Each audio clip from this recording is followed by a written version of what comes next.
Hi, everyone. I'm Pastor Dave. Try my better side this time. I am here to yet again present another sermon, this time on the topic of religion and faith. I do want to make a distinction between the two with regards to how people obtain truth and how it affects the politics if you go from one perspective to another. Anyway, as always, I am just showing you my certificate of ordination. I am a pastor of faith, not of religion. I want to make that distinction. So today we're going to talk about how religion, how being in the place of religion, how clutching to religion affects your ability to properly decide what's necessary in a political arena. Whereas faith has the quality of discernment, religion has the quality of obedience. Your job is to simply obey the teachings of that religion. Where faith is more of a feel. It's more of that personal interaction. It's more of you or your soul being in touch with the divine field, the spirit. And that affects your politics. If you are one who can only think in religious context and follow the teachings and dogmatic creed of a religion, your politics is going to be based on fear and hatred. Because you don't have the sense of peace or love to reach out and have, a discerning ability. So the only place where discernment can come from is from faith, that personal relationship you have with Christ or with the divine. So that's why religion becomes a problem, because religion isn't about the vision of bringing peace on earth. It's about keeping everyone away from you, protecting you until you die and you can go on to the everlasting life of a heavenly kingdom. But, that's too small a thinking. Christ was a big thinker. He really did want you to use the important step of non-judgment and forgiveness to create love in yourself and others so that we can establish peace, at least within ourselves, but also to have peace on earth. That's the goal. And I know that may not even occur to you because your religion doesn't really get to that. It only concerns itself with punishment and afterlife.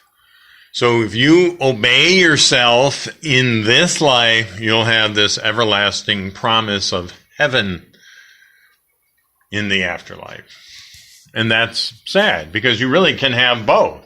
If you can break away from your religious narrowness and explore the faithful side of your belief, or allow yourself to really experience your faith and let your faith grow and really experience that everlasting depth of love and peace that happens when you connect your soul to your spirit.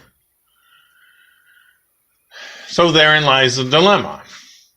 So your actions on a political scale, when you come from a religious perspective, is always going to be rooted in law, order, fear, hatred, that kind of thing. That's why you think in terms of, we can't have immigrants coming to this country because they're going to upset or create the possibility of a change in our country. And we can't have foreigners in our country to risk the chance that the wonderful life that you're living in this country is going to somehow be changed for the worse. But being anti-immigrant is not a Christian value. It's not a value that Christ would want you to embrace. He just wouldn't want you to do that. You're supposed to open yourself up to all people of foreign lands.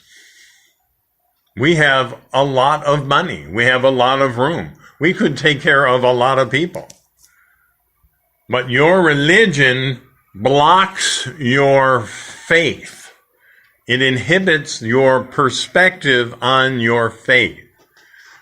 You do not trust people, which is wise, but you're not letting your faith make the discerning difference between categorizing everybody as foreigners and dangerous and being discerning enough to know when good people just want a better life and that we have that. And as a Christian, you should be more than happy to open your arms up for the immigrants in need. I mean, if I could find a way to help everybody, it would be great. We could have all the world come to our shores. If they are in a government where they are oppressed and abused and their human rights are denied, you should have a heart. You should have a compassion to want to help those people. But your religion is affecting your politics, and your politics is rooted in fear and hatred. You do not want to risk changing the way things are because you just want to lay low. You want to live your life. You're living in that life of obedience. I will obey the laws. I will be and live an orderly life. I will take care of myself as best I can, but I will not help others, ever. I will not allow the government to waste my money to help other people. And that's your word. Those are the voices of the religious. A true person of faith, a true person with real values of Christ and the vision of Christ within them is going to have a different perspective. They're going to come from a place of peace and love. They're going to risk opening their arms to bring people in a loving and compassionate way to help those that need to be helped. We have much. This country's rich. But there's so much fear dictating our politics that we are denying ourselves the full expression of our Christian faith, of our Christian relationship with Jesus. So our politics, at least with regards to immigration, should be about love. It should be about compassion. It's supposed to be about wanting this world to live in peace. And if we cannot change or help other countries be better countries, be more respectful of the people that live there, if they don't understand the concept of human rights and generosity and the spirit of giving and the compassion to want to help, then that kind of world peace is not going to happen. So maybe the answer would be to have more immigration. I don't know what the politics should be, but the politics should never be no.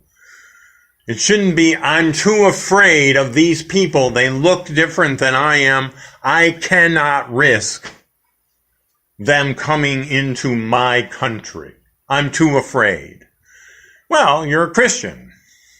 You're supposed to be beyond that. You know we have fear in our hearts. We do. But we also know that that's not the Christian value that you should be embracing. You shouldn't be embracing fear. You should be embracing love, compassion, forgiveness, people that live in this country and live under the fear that they're going to be deported. Yes, they came here illegally. Yes, they became productive citizens. Well, not citizens. We can't say that because they're here illegally. So they have to live in this sort of shadow.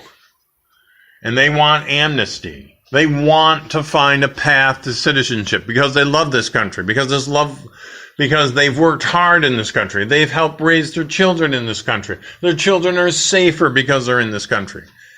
But your religion is telling you you do not want to forgive them for their initial sin of wanting a better life and coming to this country illegally. And I don't understand. Where is that faith? Where is your relationship with compassion? Where is that?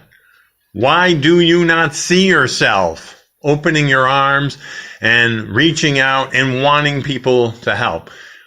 But what do? In your political world, the religious side of you says no amnesty. If you broke the law, you should be punished or thrown out of this country. And if that's your religion, then it doesn't sound like your faith. It doesn't sound like your value systems or your relationship with Christ. Christ is far more forgiving, far more loving, far more compassionate, and he wants you to be too. So when you stick to a perspective of a religion to be obedient and apply that to your politics, you pull yourself away from the faithful side of your spirit. Your faith is your relationship with the divine. And without that relationship, you cannot be a discerning spiritual player in the divine effort to bring about world peace and spread love and peace. And I know that all sounds just, too impractical and too, yes, that's true. Your faith is bigger than your religion. Your faith believes in the power of the love of Christ to move in ways that don't ever seem possible. And they aren't ever going to be possible if we cannot get the people that are religious to let go of their religious obedience and fear and hatred and start working their faithful side, start developing that relationship with Jesus and become good, discerning disciples of Christ, really walking in that loving spirit that Jesus wants for this world. He wants peace on earth. You don't just hide, lay low, and wait till you die and then go to heaven because you got your little ticket to go to heaven. That's not good enough. It might be good enough to get you into heaven, but you can do better than that. You have the power of Jesus in your life, and you should be applying it in a faithful way, in a discerning way, in a spiritual way, and not get so caught up in the politics of obedience, the politics of fear and hatred. You really cannot do more for yourself than working the faithful side of your belief. Yes, you're right. You have your religion. Your religion has allowed you to order your life. But you're stronger than that. You can risk so much more. You have to walk in the 4 steps. You have to walk in the non-judgment. You can't be judging other people. We're all flawed human beings. We should just know that. It's part of creation. We don't really understand why God made us the way he did, but he did. And that's part of the non-judgment. You're supposed to really not really judge things we can't possibly know. What's the point? And you should accept the reality that, people do walk in judgment all the time. But you're a Christian. You're supposed to step above all that. You're supposed to say to yourself, yes, I get it. I will not be judging others just because they're human beings. And in the case of the immigration people, you're not supposed to judge them because they wanted a better life. Of course, that's why they came to this country. And to just walk in that insistence of law and order and say, we will not forgive you, we will not pardon you, we will not give you amnesty, doesn't sound like a Christian to me. You're not walking your faithful side. You've abandoned it. You're stuck purely on your religious obedience side, your politics of fear and hatred, because you just want to protect what you have, wait till you die, and then go to heaven. That's pathetic. You're better than that. You're much better than that. And you should feel that distinction. Another example of, well, perhaps that's enough for today. I think we will. We talked about the immigration idea and how if you come from a religious perspective, it's going to affect how you act politically. Whereas you come from your spiritual side, your faithful side, you're going to have the discerning quality. You're going to have the courage to actually help people who are in need. So your politics will be different because you'll be coming from a place of compassion and love and peace. Because that's what you want, ultimately. Not just your own peace and your own protection in the afterlife, but you want a world order of peace. And that's not going to come about if you stick to your religious, political obedience line of thinking and start opening yourself up to the Spirit, the faithful side, the discerning side of your spirit. Okay, thank you for listening. I have that, and I will continue to do my sermons. And by all means, if you want to make any kind of comments, just send an email to monkliving@gmail.com. Monk, M-O-N-K, living, L-I-V-I-N-G, @gmail.com. Thank you for listening. See you soon.